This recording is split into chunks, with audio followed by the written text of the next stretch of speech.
Har'a kanan gabaabsee irratti dubbadhu waa'ee hirqinfuudha. Hirqinfuu yookaan hiikaabsa jedhama.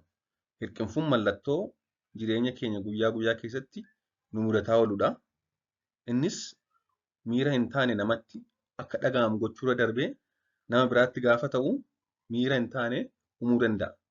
Fakkeenyaaf hawaasa keessatti yookaan iddoo namni baay'atee jirutti gaafa ammaa hirqinfannu nuunis baay'ee nu jeeqa.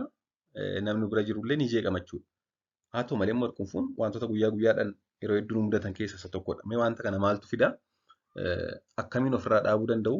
Maal beekuu qabna kan jedhuun gabaabsee kaasa. Chaanalii kana haaraa taanaan sabskiraayib gochuu hin dagatinaa. Mee jalqaba sababoota hirqinfuu haa ilaallu.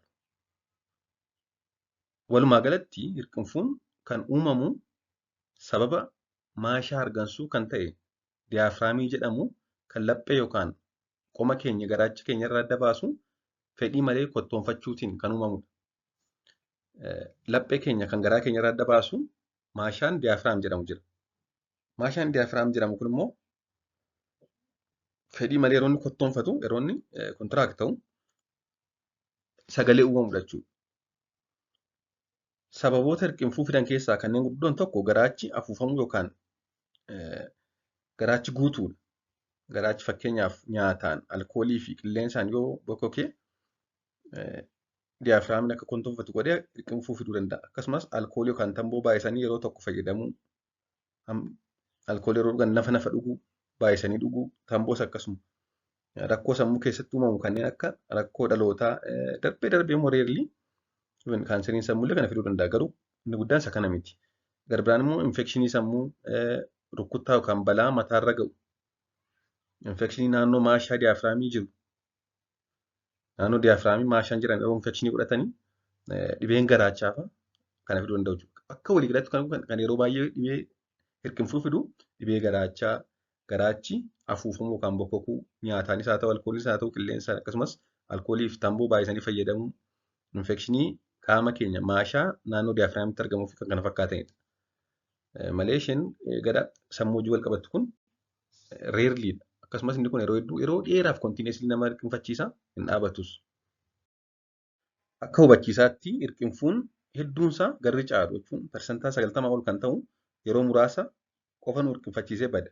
Ofuma isaa dhiisa jechuudha. Ofumaa nu dhiisa. Akkasumas yaala kamuu hin barbaachisu. Garuu kan yeroo baay'ee deddeebi'uu fi dafee nu rakkisu hin dhaabbanne yoo ta'e akkasumas mallattoo garbiraa yoo qabaanne mallattoo gara sammuu hojii wal qabatu fa'aa qabaanne yookaan ganama jalqabee guyyaa guutuma nurra oolee hin dhaabatu yoo ta'e dafee amma ammaatti deebi'u ta'e mana yaalaa deemnee ilaalamuun barbaachisaadha. Tariitii wanti kun mallattoo dhibee cimaa kan sammuu hojii wal qabatan ta'uu danda'a waan ta'eef. Akka waliigalaatti egaa yeroo hirqinfuun nu mudatu dafnee ofirraa dhaabuuf kan gochuu qabnu tokko hargansuu tokko keessatti hancufa yeroo 3 liqimsuu. Qilleensa keessatti qabannee yeroo 3 hancufa liqimsuu, yeroo 3 hanga yeroo 5. Bishaan dafanii itti dhuguu, bishaan dhuguu akkasumas arraba keessaan qarqara isaa qabdanii daqiiqaa muraasaaf harkisuu. Arrabuma keessaa kana qarqara isaa caaffii isaa kana qabdanii daqiiqaa muraasaaf alatti harkisuu. Akkasumas jilba keenya lamaan kophee keenyatti qabuun daqiiqaa 2 hammachuu. Jilba keenya lamaan laphee keenyatti ol qabnee kottoonfannee jechuudha. Daqiiqaa 2 hammachuu. Jilbuma keenya hammachuu jechuudha. Jilbuma keenya laphee keenya irratti qabnee daqiiqaa 2 hammachuu. Yoo kana goone hedduun isaa nu dhiisa jechuudha. Waan dhaggeeffattaniif hedduu galatoomaa turtii gaarii.